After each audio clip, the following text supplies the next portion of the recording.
Olá, meu nome é Thiago, esse aqui é o canal Valor do Bitcoin.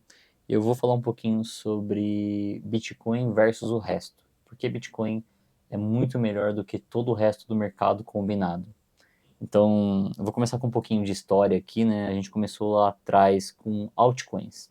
Depois que o Bitcoin nasceu e foi tudo lindo, os desenvolvedores estavam felizes, o código era aberto, a rede funcionava, as pessoas trocavam seus primeiros Bitcoins.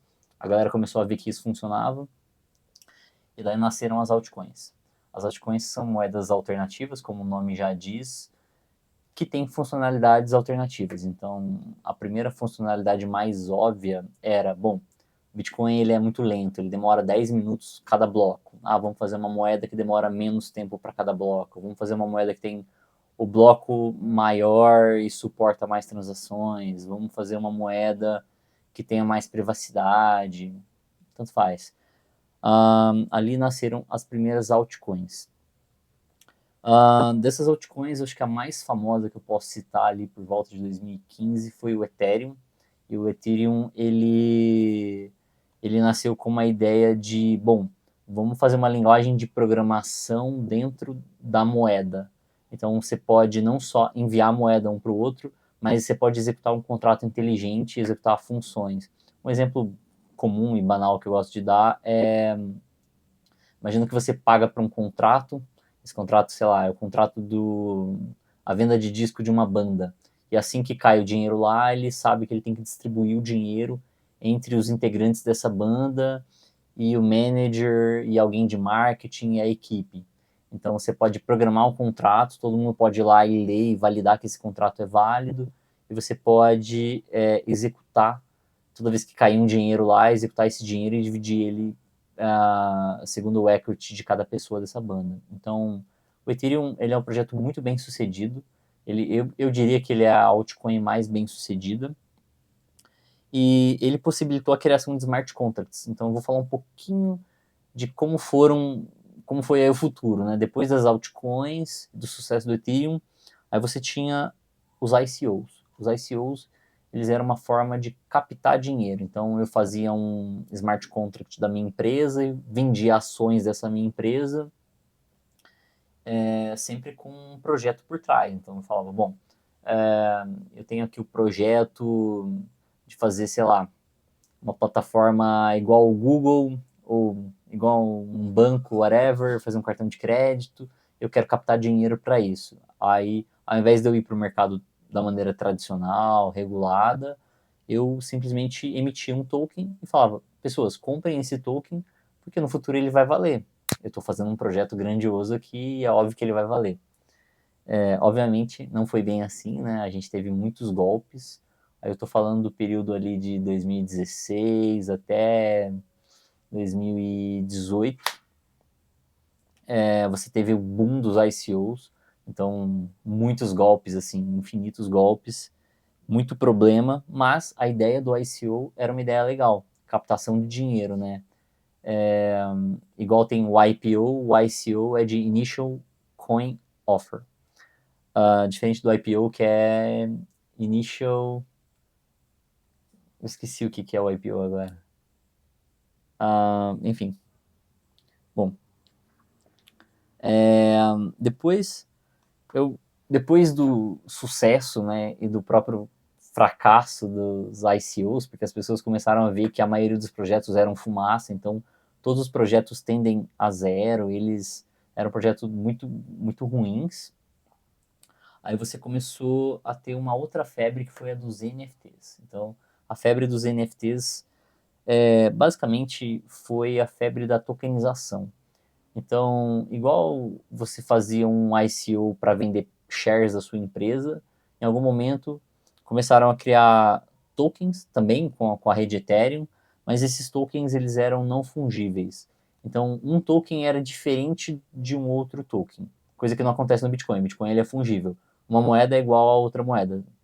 Não faz diferença uma ou outra. Elas têm o mesmo valor dentro da rede.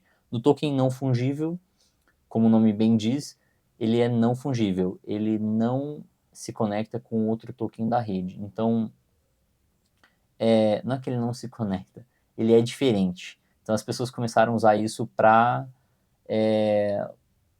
propriedade, o que faz muito sentido. Eu posso ter um cartório na blockchain e esse seria a melhor maneira de eu gerar contratos e falar, bom, aqui eu estou gerando a propriedade do Thiago e esse token que ele tem, que representa a casa dele, esse token ele é único, só o Thiago possui, ele pode transferir para outra pessoa, ele pode fazer algumas coisas, mas ele tem a casa dele tokenizada. Mas aí, já vou adiantar, né? Foi só uma febre dos NFTs.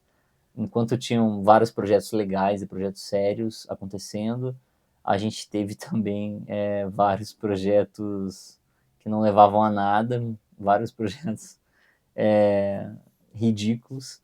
E a maior febre foi a febre dos Bored Apes, né? Dos macaquinhos. Um cara fazia lá uma figurinha que dizia que era um colecionável e que isso ia dar acesso, sei lá, quem tiver isso vai ter algum acesso no futuro, alguma coisa grandiosa. E obviamente ninguém estava pensando muito nesse futuro, a galera estava pensando em vender esses colecionáveis. Muita gente comprou, Neymar comprou, muita gente entrou nessa febre, comprou NFTs milionários e eles simplesmente não valiam nada, porque por trás não tinha nada. Então é uma ideia super legal, super interessante, mas novamente por trás só tinha fumaça. Então o que aconteceu é que passou um pouquinho essa febre dos NFTs, e hoje em dia é relevante, eu acho que até mal falado você citar citar um NFT. E eu notei aqui também uma coisa que a tokenização de qualquer ativo ele é um problema do mundo real. A gente tem esse problema, né? É um problema dos cartórios, basicamente.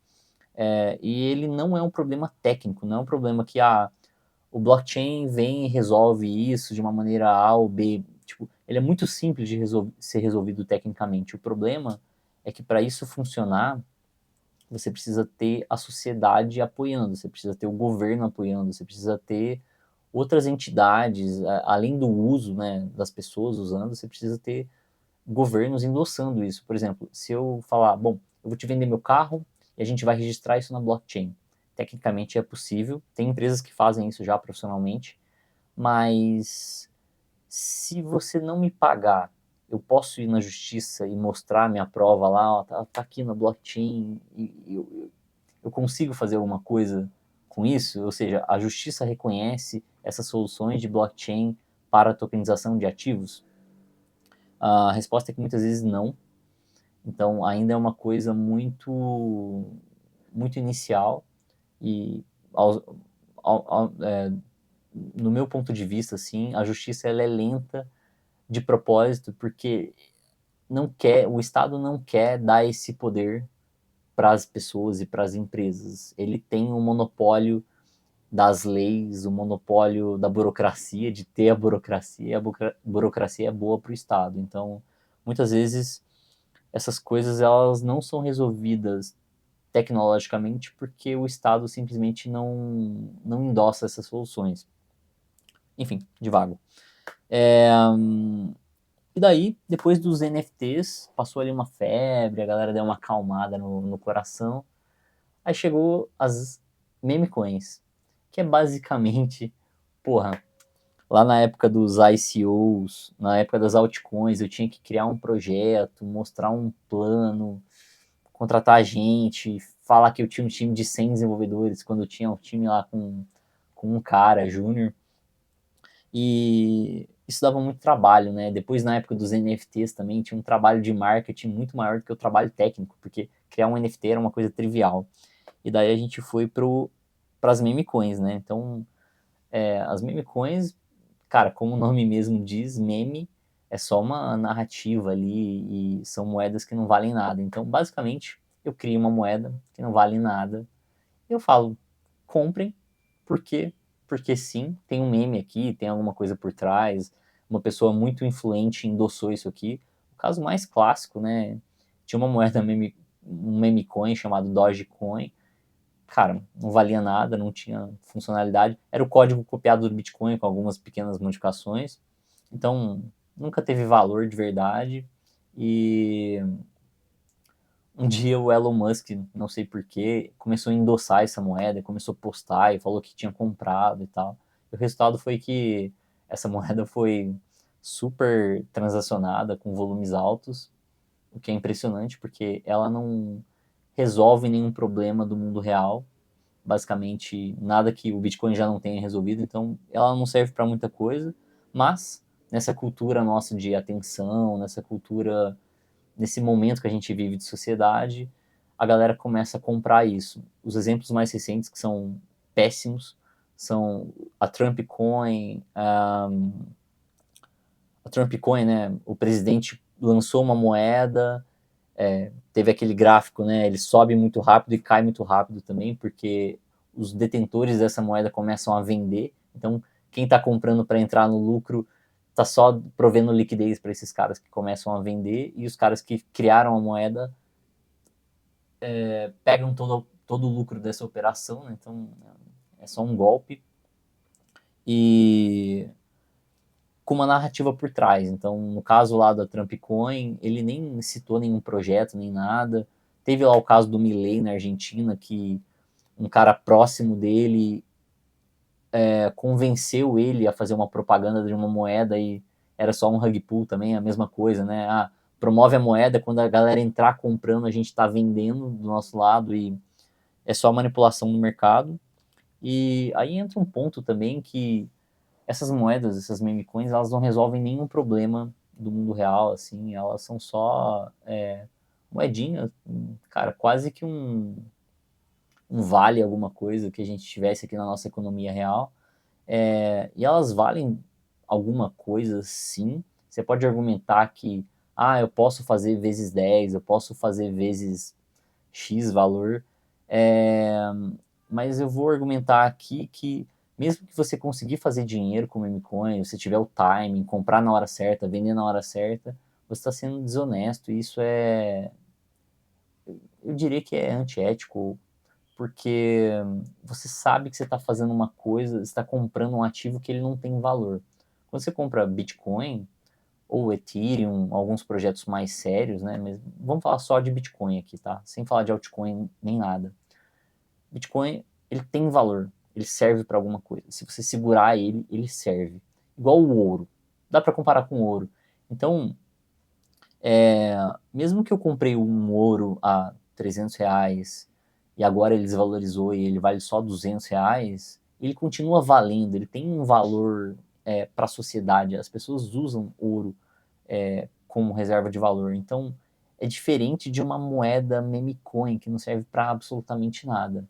Então, eu argumento que mesmo que você conseguisse, tivesse um timing bom, soubesse selecionar bons projetos, você não deveria perder seu tempo com isso, porque é imoral, não é uma coisa bacana. Eu não endosso nenhum tipo de meme coin. A maioria delas é só para manipulação e atenção. Então, para mim não faz o menor sentido.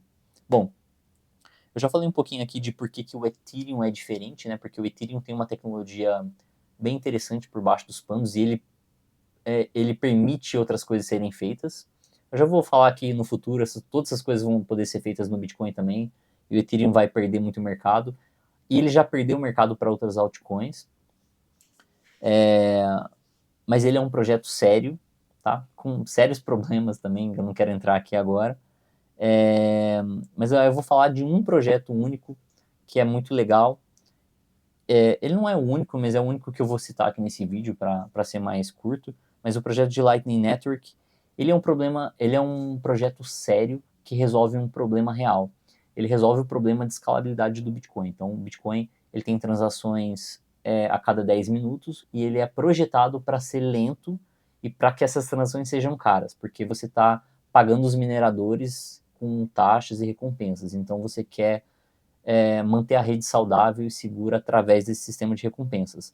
A Lightning Network atua na parte que o Bitcoin é ruim, que é a parte de transações rápidas e instantâneas. Então, com o Lightning Network, você consegue fazer transações instantâneas igual o Pix brasileiro e com taxas bem baixas e tendendo a zero, e no mercado onde você pode ter competição. Então, você tem infinitos canais sendo abertos, infinitas empresas trabalhando nesse mercado, para prover taxas cada vez menores e serviços cada vez melhores. Então, a Lightning Network é um projeto especial e diferente de todas as outras moedas que eu posso falar aqui nesse vídeo, todas essas altcoins e meme coins, a Lightning Network ela funciona com Bitcoin. Então, ela utiliza Bitcoin por baixo dos panos.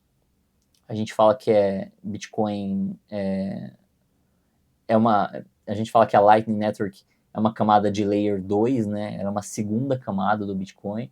Então, o Bitcoin é o Layer 1, ou Layer 0, e ela utiliza Bitcoin por baixo dos panos. Então, quando você está transacionando na Lightning Network, você está transacionando Bitcoin de fato, e a diferença imagina que eu faço 100 transações porque eu fui na padaria esse ano 100 vezes.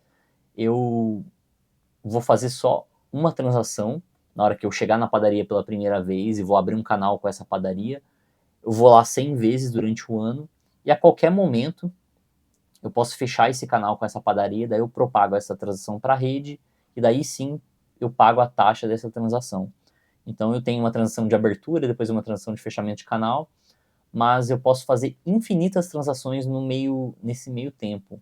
Então, e essas transações são em Bitcoin, né? Então tem todo um sistema, toda uma lógica. Eu vou explicar melhor em outro vídeo, mas por hora eu só quero explicar que esse projeto ele é diferente dos demais porque ele está usando Bitcoin por baixo dos panos.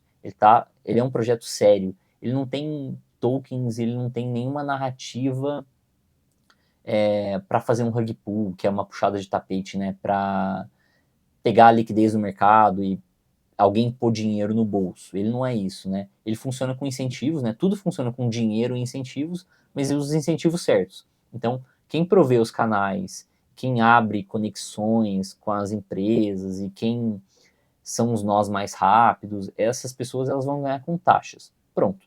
Igual o cartão de crédito ganha com taxas hoje, a Lightning Network você pode ganhar com taxas. E esse é o jogo, esse é o game. Você tem uma vantagem de, bom, eu provejo liquidez para o mercado e eu consigo ganhar com taxas do mercado. Simples assim. Então, só para ilustrar aqui, um projeto que é honesto. Existem outros projetos que são honestos e que são interessantes. A gente chama de projeto de Layer 2, mas eu não vou entrar em nenhum aqui. Eu só queria dar esse argumento de que o Bitcoin ele é melhor que o resto. Quando a galera compara Bitcoin com qualquer outra moeda, cara, não dá para comparar. O Bitcoin sozinho, ele tem 60% do mercado hoje, estamos em março de 2025, e hoje ele tem 60% do mercado, todos os outros 40% são só de narrativas e altcoins e moedas, e sempre tem alguma coisa ali embutida. Tem o problema do supply ser muito grande, então essa moeda não vale tanto porque tem muita moeda no mercado, ou uma moeda que não é limitada de fato, é um outro problema. Você tem também o problema de, bom, eu criei essa moeda aqui, ela tem valor, ela tem utilidade, ela funciona, ela tem as features mais incríveis do mundo, mas os fundadores do projeto, eles têm 10% dos tokens. Então, assim que esse token valorizar, esses fundadores aqui, eles vão estar todos vão ficar multimilionários e acaba não sendo tão justo assim. Então, a maioria desses projetos, eles têm isso por trás, e o Bitcoin não tem esse problema, porque o Bitcoin, ele teve, obviamente, né, os early adopters, os primeiros a usarem a rede ali, eles ficaram ricos, mas lembre-se que a moeda nessa época não valia nada, então a maioria das pessoas dava Bitcoin, ninguém necessariamente juntou, né, era só uma moedinha, a galera transacionava e tal. Ele não teve esse começo malicioso que a galera tem hoje de falar, bom, eu vou criar moeda aqui e vou holdar essa parte para mim, já pensando já no futuro, porque quando isso valorizar eu vou conseguir vender isso no mercado. Então, é isso. Finalizando aqui, né, muita gente fala de diversificação com altcoin, diversificação, cara, isso é uma das maiores bullshits do mercado. Ou a segunda maior bullshit aí, talvez até a primeira, é que muita gente fala que Bitcoin já passou e agora eu vou encontrar a próxima moeda que vai valorizar 100 vezes. Cara, pode até acontecer, você sempre vai ver um exemplo de algum sortudo aí na internet, mas eu acho que não vale a pena perder seu tempo com isso, essas coisas não têm nenhum valor. Bitcoin é maior que todo o resto e não existe diversificação no mercado cripto, por enquanto. Existe só Bitcoin, existem projetos sérios de camada 2, existem stablecoins, que é uma outra história, eu vou falar mais em outros vídeos, e só. A maioria do mercado cripto hoje em dia ela é composta por golpistas e por pessoas que querem se aproveitar da inocência das pessoas, mas só existe Bitcoin, ok? Era isso. E, bom, por hoje é só, obrigado, abraço.